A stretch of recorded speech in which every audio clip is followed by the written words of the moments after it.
Bismillahirrahmanirrahim. Assalamu alaikum students.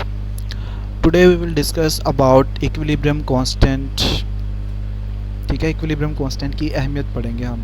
जो last time हमने केसी पढ़ा था, तो केसी जो है वो हमें क्यों ज़्यादा इम्पोर्टेंट है, क्योंकि आप अगर एज अ केमिस्ट जो है वो किसी लेबॉर्ट्री में या जो है वो किसी की इंडस्ट्री में आप काम कर रहे हैं, तो ड्यूरिंग वर्किंग आपको जो प्रॉब्लम्स आ रही होती हैं या आपने फॉर एग्जांपल कोई रिएक्शन करवाया, आप चेक करना चाहते हैं कि आप जो है वो उस रिएक्शन को प्रोसीड भी कर रहे हैं। लास्ट टाइम हमने शुरू में पढ़ा था कि जो इक्विलिब्रियम कांस्टेंट कायम हो जाता है या जो रिवर्सिबल रिएक्शन होते हैं, बज़ाहिर देखने में यही लग रहा होता है कि रिएक्शन रुक चुका है या कंप्लीट हो चुका है। एज सच रिएक्शन कंप्लीट नहीं हुआ होता, बल्कि वहाँ पर क्या कायम हो चुका होता है, इक्विलिब्रियम कायम हो जाती है।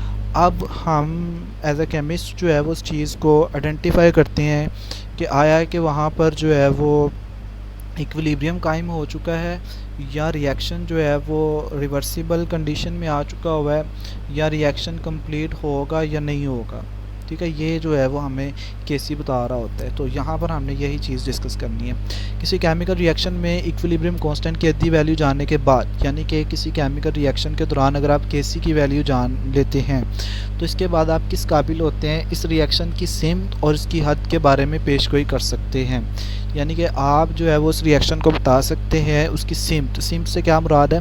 सिमत से मुराद ये डायरेक्शन, यानी कि रिएक्शन जो है वो फॉरवर्ड होगा या रिवर्स होगा। एक तो आप ये बात बता सकते हैं, और इसकी हद के बारे में पेशगोई कर सकते हैं। दूसरा, हद से क्या मुराद है? हद से मुराद ये है कि आपका रिएक्शन कितना कंप्लीट होगा, कितनी आपकी जो रिएक्टेंट्स हैं वो प्रोडक्ट में कंप्लीट हो चुके हैं। ठीक है, आप उसकी हद बता देते हैं जी ये इतनी इसके रिएक्टेंट जो हैं वो इतने प्रोडक्ट में कन्वर्ट हो चुके हुए हैं, अभी हमें मज़ीद इतना टाइम लगेगा। आप किसी भी रिएक्शन को देखकर उसका केसी देखकर आप बता देंगे जी पहला रिएक्शन जो है वो 15 से 20 मिनट बाद आपने चेक किया, तो आपके पास जो केसी की वैल्यू आई उससे आप अंदाज़ा लगा लेते हैं कि नेक्स्ट जो है वो रिएक्शन कितनी देर में कंप्लीट हो जाएगा। तो ये आप उसकी हद के बारे में भी बता सकते हैं। अब सबसे पहले हम देखेंगे रिएक्शन की सिमत की पेशगोई हम कैसे कर सकते हैं। वो कहता है किसी ख़ास लम्हे पर रिएक्शन की सिमत की पेशगोई पर इक्विलिब्रियम एक्सप्रेशन में रिएक्टेंट्स और प्रोडक्ट की इस लम्हे पर कंसंट्रेशन के अंदाज से की जा सकती है। आइए हाइड्रोजन और आयोडीन गैसेस के रिएक्शन पर गौर करते हैं। अब फॉर एग्जांपल आपने जो है वो कोई रिएक्शन करवाया, मिसाल के तौर पर हाइड्रोजन और आयोडीन के दरमियान, ठीक है, और आपको पता है ये एक रिवर्सिबल रिएक्शन है और इसकी जो केसी की वैल्यू है वो है 57.0 या 57 ही कह लें एट 700 केल्विन, यानी कि आपने 700 केल्विन टेम्परेचर प्रोवाइड करना है, तब जो है वो इसकी केसी की वैल्यू कितनी आएगी 57.0। रिएक्शन मिक्सचर से नमूने लेकर और हाइड्रोजन आयोडीन और हाइड्रोजन आयोडाइड की कंसंट्रेशंस मालूम करें। अब आपने क्या करना है, फॉर एग्जांपल मैं ड्रा ही करता हूँ यहाँ पर।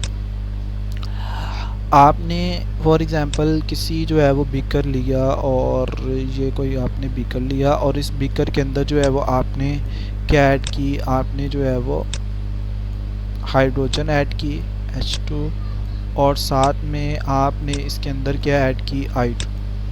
ठीक है, अब जैसे ही आप इसमें H2I2 ऐड करते हैं और इसके अंदर क्या जो है वो रिएक्शन स्टार्ट होगा और क्या बनना शुरू हो जाएगा, HI, यही है हाइड्रोजन आयोडाइड। अब वो कहता है कि अब जाहिर है इसके अंदर इस बीकर के अंदर H2 भी पड़ा होगा, इस बीकर के अंदर I2 भी पड़ा होगा और इस बीकर के अंदर हमारी प्रोडक्ट भी पड़ी होगी। अब वो कहता है कि आपने एक ख़ास लम्हे पर क्या करना है, आपने इस बीकर के अंदर से आपने क्या निकालना है, आपने H2 को निकालना है। बल्कि आप तो सैंपल को ही जस्ट जो है वो पिपट की मदद से सैंपल लेंगे और फिर आप कंसंट्रेशन फाइंड करेंगे कि इसके अंदर जो है वो H2 की कंसंट्रेशन क्या है और I2 की कंसंट्रेशन क्या है, और देन आप इसमें जो चीज़ फाइंड करेंगे वो आप ये करेंगे ऐसे कर लें HI की कंसंट्रेशन क्या है इसमें। ठीक है, जब आप इन तीनों चीज़ों को कर लेंगे तो उसके बाद आप इसकी केसी फाइंड करेंगे। जब आप केसी फाइंड करेंगे तो आपको रिएक्शन का पता चल जाएगा।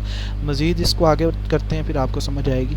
यहाँ तक समझ आ गया कि आपने एक बीकर लिया और उस बीकर के अंदर जो है वो आपने क्या करना है, हाइड्रोजन डालनी है प्लस आयोडीन डालनी है। ठीक है, जब आप हाइड्रोजन और आयोडीन मिलाएंगे तो हाइड्रोजन आयोडाइड बनना शुरू हो जाएगा। उसके बाद आपने इसमें से सैंपल को लेना है सॉरी। उसके बाद आप जो है वो इनकी क्वांटिटी फाइंड करेंगे, इनकी कंसंट्रेशन फाइंड कर लेंगे तीनों की, और फिर आप इनका केसी निकाल लेंगे और देन आपको पता चल जाएगा।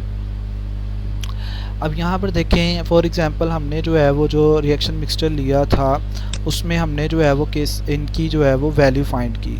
सबसे पहले वो कहता है कि आपने हाइड्रोजन की वैल्यू फाइंड की। यहाँ पर स्मॉल टी लिखा हुआ है, स्मॉल टी का मतलब है किसी ख़ास टाइम पर।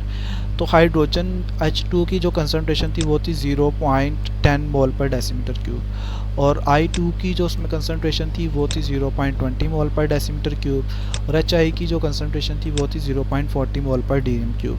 वो कहता है कंसनट्रेशन की लामतों के साथ टी दर्ज करने का मतलब यह है कंसनट्रेशन ख़ास वक़्त में मालूम की गई है, मैंने बता दिया आपको, ना कि इक्विलिब्रियम की हालत में। जब हम इन कंसनट्रेशंस को इक्विलिब्रियम कांस्टेंट मसावात में दर्ज करते हैं तो हमें जो वैल्यू हासिल होती है इस रिएक्शन का रिएक्शन कोएफिशिएंट कहलाती है। और ये आपका शॉर्ट क्वेश्चन भी है, what is reaction coefficient, reaction coefficient क्या होता है। या ये भी आ सकता है रिएक्शन कोएफिशिएंट की तारीफ़ करें, खैर तारीफ़ तो नहीं आती, यही आपसे पूछा जाएगा कि रिएक्शन कोएफिशिएंट क्या होता है या QC क्या होता है। तो QC क्या होता है, जब हम रिएक्शन, आपने कहना है जब हम I2H2 और HI की कंसनट्रेशन को इक्विलिब्रियम कांस्टेंट मसावात में दर्ज करते हैं तो हमें जो वैल्यू मिलती है वो QC होती है। बहरहाल आपने इतना सिंपल सा इसको लिख देना है, मुझे इसमें डिटेल में जाने की ज़रूरत नहीं। इस रिएक्शन के लिए रिएक्शन कोएफिशिएंट मदर झैल है। अब देखें यहाँ पर उसने QC फाइंड किया है, ठीक है, वही सेम प्रोडक्ट को ऊपर रखा, रिएक्टेंट को नीचे रखा, और जो है वो इनको जब सोल्व किया तो क्या आया 8.0। अब ये देखें 8.0 और यहाँ पर इसका केसी क्या था 57। मुझे ये बताएं 8.0 बड़ा है या 57 बड़ा है। आई होप कि आप सब यही कहेंगे सर 57 जो है वो बड़ा है। अब इसका मतलब क्या है, केसी की वैल्यू ज़्यादा है और QC की वैल्यू क्या है, कम। अगर तो इस तरह की कंडीशन हो कि QC की वैल्यू कम हो और KC की वैल्यू ज़्यादा हो तो इसका मतलब क्या है, रिएक्शन जो है वो अभी कहाँ मूव करेगा, फॉरवर्ड। ये आपने डायरेक्शन बता दी, आपने जस्ट QC की जो है वैल्यू निकाली। तो अगर वैल्यू जो है वो उस वैल्यू से कम आती है जो आपको दी गई है KC की, तो आप कह देंगे अगर वैल्यू कम है तो रिएक्शन कौन सा होगा, फॉरवर्ड। और अगर जो है वो फॉर एग्जांपल आप प्रैक्टिकल करते, इसको सारा सॉल्व करते और वैल्यू जो है वो आ जाती जी 60 आ जाती या 59 आ जाती, 60 मैं अब यहाँ पर लिख रहा हूँ, फॉर एग्जांपल 60 वैल्यू आती तो इसका मतलब क्या होना था, रिएक्शन जो है वो क्या मूव करेगा, अब रिवर्स। ठीक है, तो इस तरह आप बता सकते हैं। और अगर जो है वो आपने जस्ट यही प्रैक्टिकल किया और वैल्यू आ जाती है कि 57, तो आप कहते हैं सर अब जो है वो रिएक्शन केमिकल इक्विलिब्रियम में है।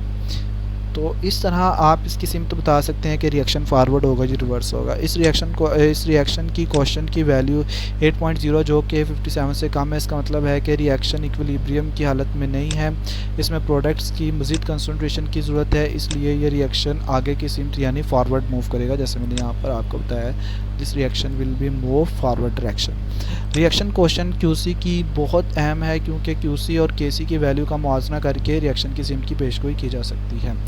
अब यहाँ पे भी वही बातें लिखी हुई हैं बस रिएक्शन के सिम्त के बारे में। अगर जो है वो आपके पास KC बड़ा है QC से तो रिएक्शन कहाँ मूव करेगा, फॉरवर्ड, आगे की सिम्त में मूव करेगा। और अगर आपके पास KC की वैल्यू कम है, ये सारी मैंने बातें बता दी हैं, तो रिएक्शन कहाँ मूव करेगा, रिवर्स मूव करेगा। और अगर KC बराबर है QC के तो इक्विलिब्रियम जो है वहाँ पर क्या हो चुकी होगी, कायम हो चुकी होगी। नेक्स्ट आप जो है वो इसकी रिएक्शन की हद भी बता सकते हैं। वो कहता है इक्विलिब्रियम कांस्टेंट की अद्दी वैल्यू रिएक्शन की हद की पेशगोई करती है, यह निशानदी करती है कि किस हद तक रिएक्टेंट्स प्रोडक्ट्स में तब्दील होंगे। ठीक है, कि किस हद तक रिएक्टेंट्स प्रोडक्ट में तब्दील होंगे। तर हकीकत ये बताती है कि इक्विलिब्रियम कायम होने से पहले किस हद तक रिएक्शन होगा।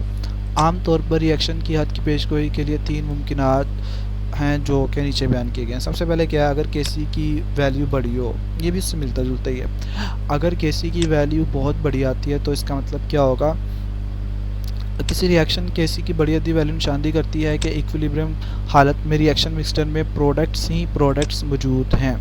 देखें केसी की वैल्यू बड़ी आने का मतलब क्या है, जिस तरह हमने पीछे निकाला था तो उसमें केसी की वैल्यू क्या थी, बहुत बड़ी थी।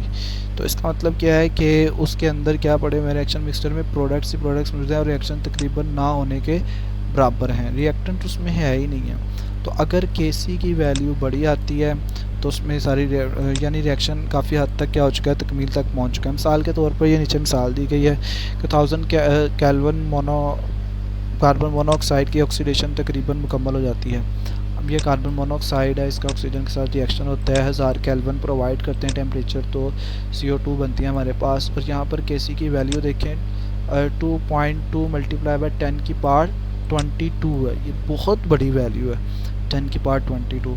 तो मतलब ये इतनी बड़ी केसी की वैल्यू आ गई है, तो इसका मतलब क्या है कि रिएक्शन जो है वो कंप्लीट हो चुका है, मुकम्मल हो चुका है, क्योंकि इसकी केसी की वैल्यू क्या है, बहुत बड़ी है। और अगर केसी की वैल्यू क्या आती है आपके पास, छोटी आ जाती है, तो इसका मतलब क्या होगा कि रिएक्शन में अभी रिएक्टेंट्स बहुत ज़्यादा पड़े हुए हैं, वो अभी किस में कन्वर्ट होंगे, बाद में प्रोडक्ट में कन्वर्ट होंगे। किसी रिएक्शन की केसी की वैल्यू छोटी निशानदेही करती है कि रिएक्टेंट्स की मामूली मिकदार प्रोडक्ट्स में तब्दील होने पर बहुत जल्द इक्विलिब्रियम कायम हो गया। इक्विलिब्रियम की हालत में तकरीबन रिएक्टेंट्स, ये बात मेन चीज़ है कि इसमें क्या पड़े होंगे, ज़्यादा मिकदार में रिएक्टेंट्स ही रिएक्टेंट मौजूद हैं और प्रोडक्ट्स तकरीबन ना होने के बराबर है। ऐसे रिएक्शन कभी मुकम्मल नहीं होते। मिसाल के तौर पर ये आपके पास क्या है जी, अमोनिया है, ठीक है, और ये रिएक्शन हो रहा है, इसमें आपके पास नाइट्रोजन बन रही है और हाइड्रोजन बन रही है, और 3.0 मल्टीप्लाई 10 की पावर 9 तो इसका मतलब क्या, माइनस में वैल्यू है, तो ये बहुत छोटी वैल्यू है।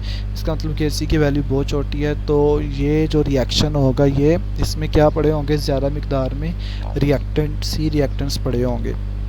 एट दी एंड केसी की यदि वैल्यू ना छोटी हो ना बड़ी हो, तो अगर जो है वो ना तो छोटी हो ना बड़ी हो, ऐसे रिएक्शंस इक्विलिब्रियम की हालत में रिएक्टेंट्स और प्रोडक्ट्स दोनों की मिकदारें क्या होती हैं, काफ़ी मिकदार में मौजूद होती हैं। मिसाल के तौर पर ये आपके पास है नाइट्रोजन ऑक्साइड है, और ये जो है वो नाइट्रस ऑक्साइड बन जाता है आपके पास, और इसकी वैल्यू देखें 0.211 केसी की वैल्यू है।